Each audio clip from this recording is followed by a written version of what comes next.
Zee 24 तास एक पाऊल पुढे। पुण्यामधल्या खळबळजनक तिहेरी हत्याकांड प्रकरणी विश्वजित मसलकरला अटक करण्यात आली। विवाहबाह्य संबंधांना होणाऱ्या विरोधामुळे त्यानं आई, पत्नी आणि चिमुकल्या मुलीची हत्या केल्याचं पोलीस तपासात उघड झालंय। अत्यंत दुर्दैवी अशी घटना काल पुण्यामध्ये घडली होती। तितकाच संताप या घटनेचं सगळं पितळ उघड पडल्यानंतर पुणेकरांमध्ये दाटून आलाय। काल घबराट पसरली होती। दरोड्यामुळे हे सगळं झालं असं वाटत होतं, चोरीच्या उद्देशाने हे खून झाले असं वाटत होतं। मात्र विश्वजित मसलकर या क्रूर कर्म्यानं मुलगा, पती आणि एक जन्मदाता या तिघांच्या नात्याला काळीमा फासलाय। याबाबतचा एक रिपोर्ट आपण पाहूयात। शहरात खळबळ उडवून देणाऱ्या तिहेरी हत्याकांडाचा पोलिसांनी जलद आणि यशस्वी तपास केला।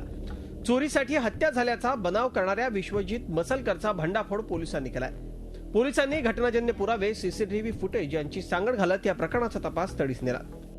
तो तक्रारदार आहे, कंप्लेनेंट, त्यांनी सुद्धा हे मर्डर केले असं आमच्या तपासामध्ये निष्पन्न झाले।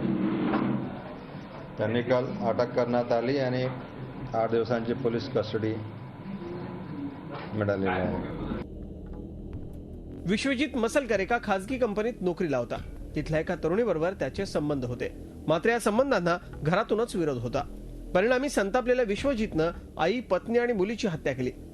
तसंच शेजारी राहणाऱ्या मधुसूदन कुलकर्णी या ज्येष्ठ नागरिकावरही हल्ला केला।